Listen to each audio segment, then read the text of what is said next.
Harbor can be a crazy place during a big storm. We got a lot of things going on. We have parking lots to secure, facilities to protect.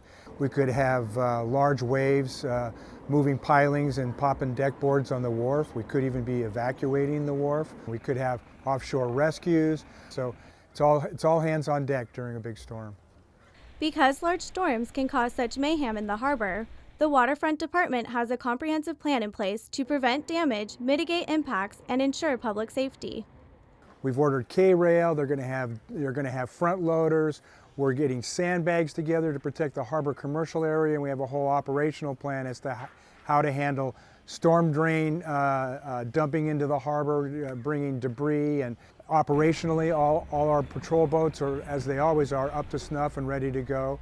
And we're ready on all fronts. Due to its location, the waterfront is inherently susceptible to damage from large waves and high tides.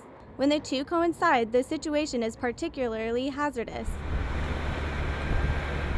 To protect the most vulnerable areas, sand berms are constructed.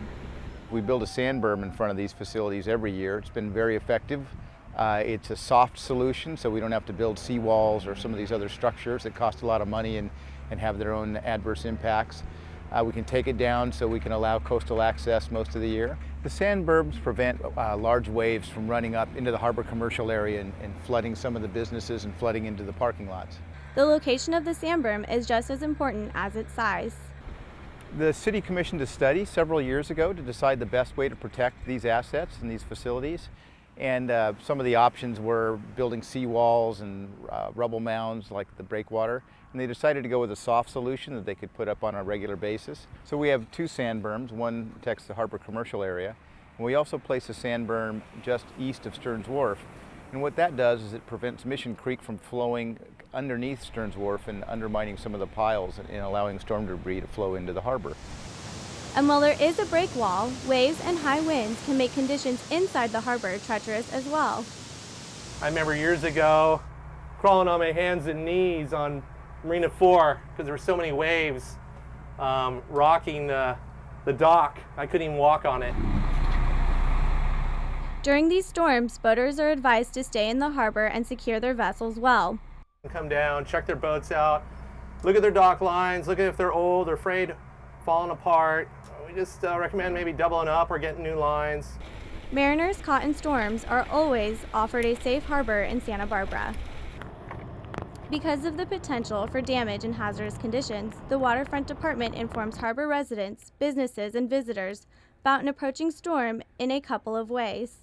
We have the necessity to reach out to folks, tenants, boaters, anchor outs, everybody we can get to let them know a big storm's coming and advise them as to appropriate actions. We have two methods of outreach. We have our own unique reverse 911 system at the waterfront. It includes all our tenants, all our slip permittees, our mooring permittees, and it also includes the El Estero wastewater plant staff. That's separate from the rest of the city's reverse 911 system. And we also have a web-based messaging system that's called Blackboard Connect. We usually use reverse 911 when an emergency situation is imminent. When it's coming, we know it's going to be very dangerous and people need to be alerted as soon as possible. Blackboard Connect, like I said, typically it's used as a generalized messaging system, but in an emergency situation where we need to keep people consistently informed, we wouldn't repeatedly use 911, we'd use 911 in combination with Blackboard Connect. Through its preparation, sand berm construction, and weather alert system, the harbor stands ready for the next storm season. Right now, on a beautiful sunny day, we're in the preparation mode. The response mode will come when the El Nino really does slam us, and of course, in between storms and after it's all come and gone, we'll be in the recovery mode to make sure we end up with a beautiful harbor like we have it today.